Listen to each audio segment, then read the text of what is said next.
Hello, GM, and welcome to Web3 Showbiz on Rack Radio. My name is Arturo Choclan, and I'm a practicing lawyer from Spain. In this show, we'll be navigating the entertainment industries, culture, and Web3 from a legal and business perspective. In this episode, we are going to discuss the different video games monetization models in the traditional video games industry and in Web3. We will review 4 traditional monetization models: razor and blades, advertising, subscriptions, and microtransactions, as well as the increasingly relevant Web3 gaming industry, the concept of play to earn and its foundations on true ownership of in-game digital assets and players' participation in the development of gaming ecosystems.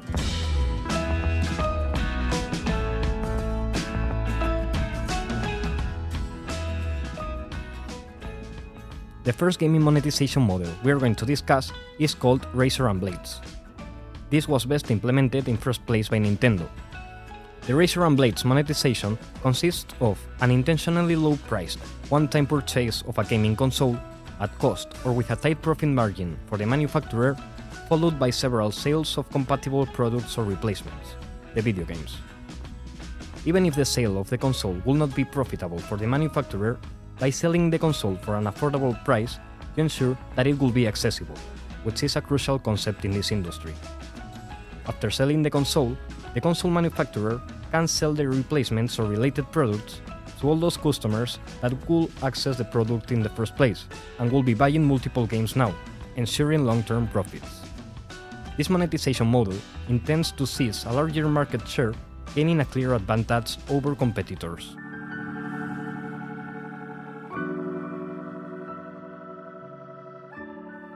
Another way to monetize games is the advertising model. This revenue model can adopt several forms. One form is free-to-play games with in-game ads, which is one of the most important revenue models for the mobile gaming industry. On these games, the ads will pop while you're playing. In a different way, there is a revenue model, mainly in esports, based on the exploitation of the game's underlying intellectual property rights on leagues and tournaments.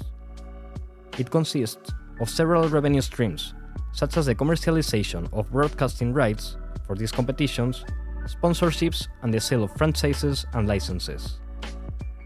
An interesting evolving landscape is in-game advertising.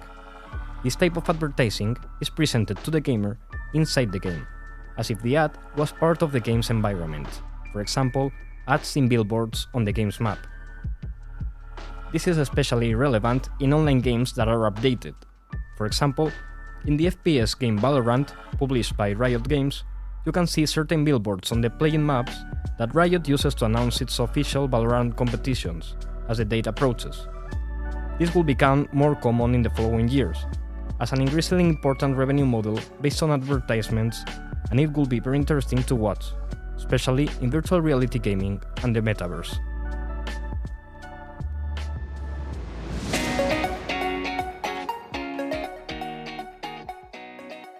The next model we're going to discuss is subscriptions. At the origin of online gaming, game publishers sustain recurring costs because they had to maintain the servers running the game. Under this revenue model, gamers buy a copy of the game for a fixed price, and then they continue to pay a monthly fee for access to the game. The obvious thing about this revenue model is that the more time the gamer plays the game, the more revenue the publisher would obtain. However, under subscriptions, games cannot be short or finite experiences, as they used to be, because that would mean that the gamer will play the game for a short time and stop playing it and paying it because the game is finished. Therefore, the publisher needs to keep updating the content within the game to keep players paying for their monthly subscription month after month. Of course, we should mention the game that perfected this revenue model, the MMO World of Warcraft by Blizzard Entertainment. The subscription model of WoW was perfect, because players invest loads of time on leveling up their character, unlocking new items, making friends, and forming communities within the game.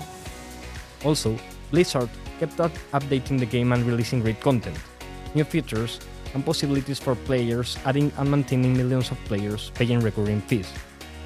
This pushed gamers to keep playing, and they could never think about switching to a new MMO because they will have to start from scratch and lose all their time and money investments.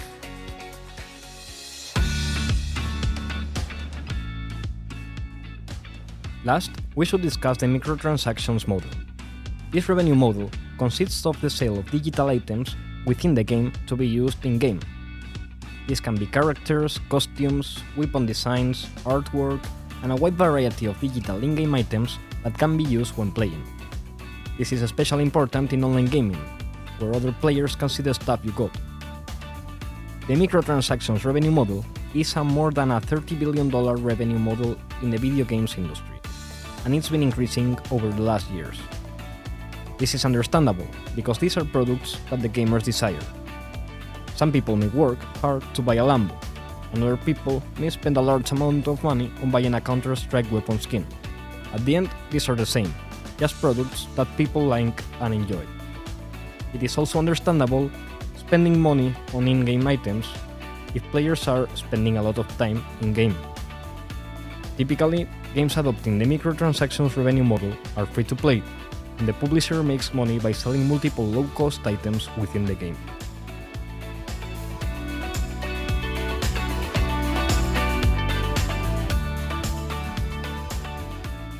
When speaking about microtransactions, it's important to highlight the concept of loot boxes, a type of in-game purchase in which gamers pay for the chance to win random digital items.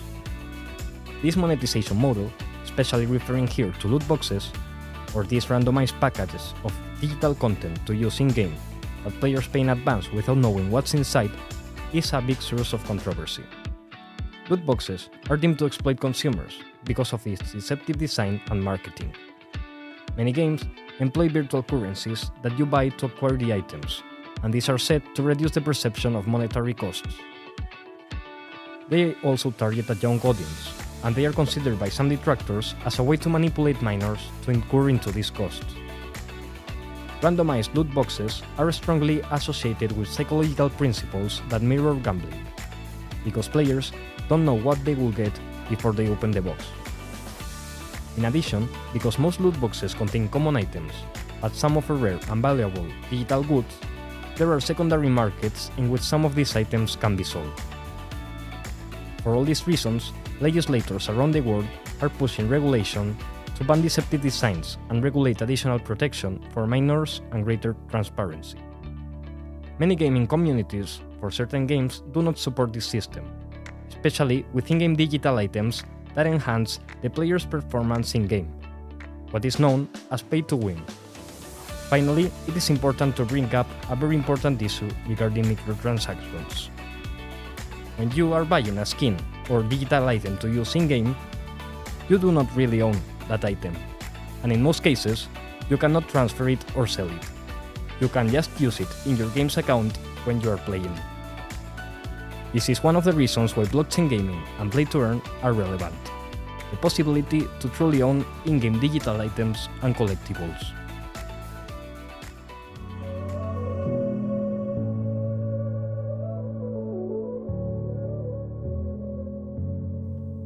Play-to-earn is a Web3 gaming revenue model based on the creation of game economies using blockchain technology and NFTs. Players are incentivized to play and invest time, effort, and money to participate and take advantage from the game's ecosystem and its economy, articulated by tokenomics. It's a combination between entertainment and investing, and typically requires the purchase of the game's token or an NFT to start playing. One of the most important things about play-to-earn gaming is that gamers now have full ownership of their in-game digital assets, in contrast with the traditional gaming revenue model of microtransactions, characterized by centralization.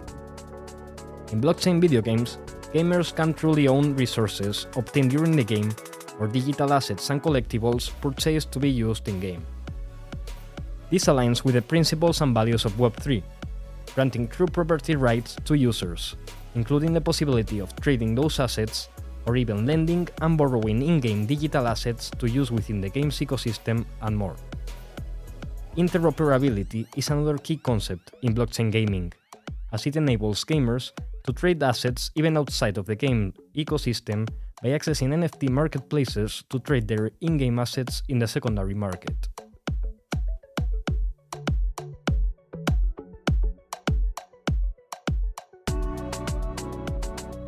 we should highlight the importance of decentralization and governance in Web3 gaming. In traditional gaming, games are completely centralized, and the intellectual property holder owns the entire ecosystem and makes all decisions regarding the game, many times without considering the players' will or opinions. Participation and governance are the other great advancement in the video games industry. Web3 gaming allows gamers to earn governance tokens, therefore allowing them to take part in the game's decisions, even on business decisions. This is commonly articulated through a decentralized autonomous organization. The governance token gives players of the game access to the DAO, in which the decisions are taken on a decentralized manner, and members are able to submit and vote for the different proposals.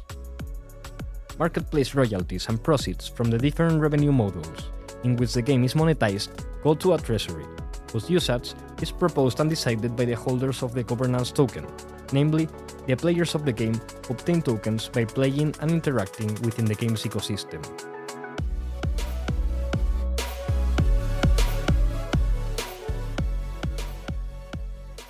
Also, Web3 gaming developers and businesses have now a new revenue model in which they can monetize the game. Web3 game developers and publishers monetize the game mainly by their ownership of the game's tokens and by NFT marketplace royalties for sales of the game's digital assets and their increase in value if the game is successful. Therefore, developers are directly and constantly incentivized to update and upgrade the game so the ecosystem can expand, evolve and retain players. As we have seen, this is similar to the incentives for publishers in a subscription-based revenue model for online games. This will clearly result in better games that will constantly improve, and this is also related to long-term sustainability of these gaming ecosystems.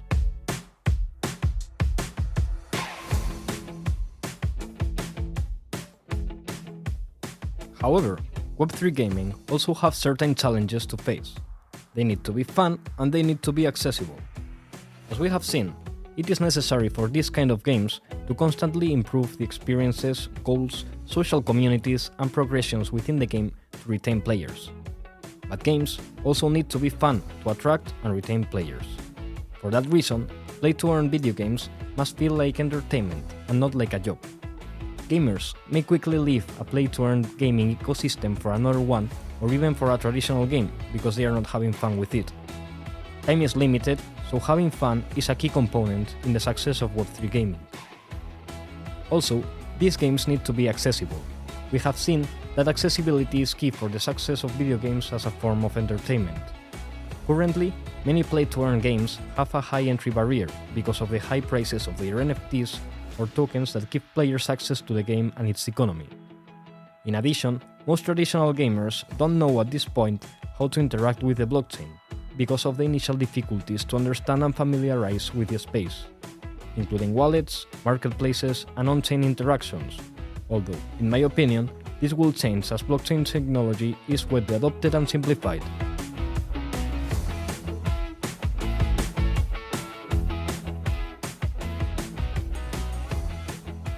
Finally, blockchain games and play-to-earn are not free from controversy. One problem that Web3 gaming is currently facing is the huge polarization and criticism that exists towards play-to-earn and Web3 games, mainly coming from gamers, developers and supporters of the traditional gaming industry. We can find one example on the criticism that Square Enix president Yosuke Matsuda faced when he addressed NFTs and blockchain gaming on his letter for New Year 2022. Matsuda believes that blockchain enables self-sustaining game growth. He also believes in the concept of play to contribute as a way of making the game more exciting, referring mainly to user-generated content and the way in which explicit incentives could foster and reward creative efforts within the game. Regarding creative effort by designing viable token economies would incentivize gamers to keep building and upgrading in-game without depending on the unilateral decisions of a single centralized party.